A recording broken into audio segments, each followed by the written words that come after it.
Sa nagkaduol nga Grand Final sa The Clash Season 7, may paambit sa ilang mga plano ang New Clashers kung mahimong Grand Champion. Sa nagpabiling unong ka New Clashers alang sa The Clash Season 7, nagkadiya na ang ilang plano kung mahimong kampyon.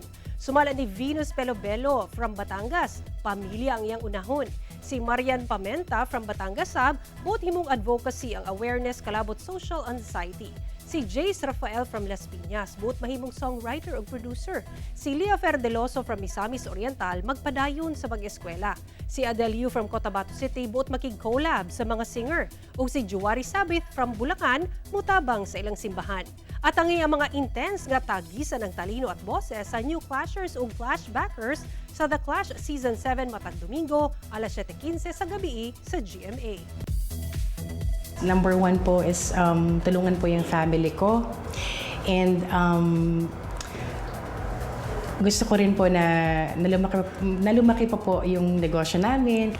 Gusto ko po ng mga talks. Gusto ko po mag-talk sa mga events na para sa mga taong nagda-doubt sa sarili nila na i-push lang nila ang sarili nila.